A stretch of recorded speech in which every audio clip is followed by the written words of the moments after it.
સુરતના local crime branch western railway સુરતની ટીમને મોટી સફળતા મળી છે। એર્નાકુલમ સુપરફાસ્ટ એક્સપ્રેસ ટ્રેનમાંથી ચરસના જથ્થા સાથે આરોપીઓની ધરપકડ કરવામાં આવી છે। કુલ 923 ગ્રામ ચરસ અને 4 મોબાઈલ ફોન મળી કુલ 2,50,750 મુદ્દામાલ જપ્ત કરાયો છે। સુરત રેલવે સ્ટેશન પર ટ્રેનના કોચ S4 માંથી આરોપીઓને પકડવામાં આવ્યા છે। આરોપીમાં પંકજસિંહ ધનમરાજસિંહ, ગીતેશ સુરેશ મોટેકેડ અને સાહેલ દિલીપભાઈ સાઠલિયાનો સમાવેશ થાય છે। આ બાબતે સુરત રેલવે પોલીસ સ્ટેશનમાં NDPS એક્ટની કલમ મુજબ ગુનો નોંધવામાં આવ્યો છે।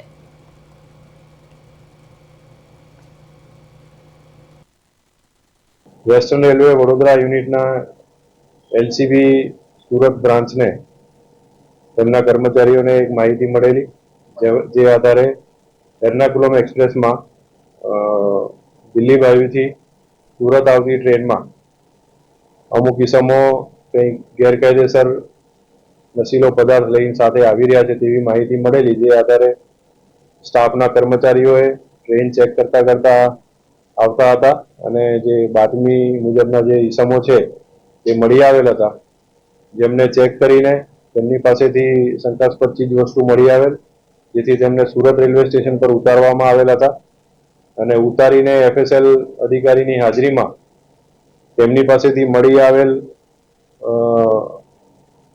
માદક પદાર્થની ચકાસણી કરતા તે ચરસ હોવાનું જણાઈ આવેલ, જે ચરસનો જથ્થો 923 ગ્રામ નો મળી આવેલ, જેની કિંમત આશરે 2,30,000 રૂપિયા થાય છે।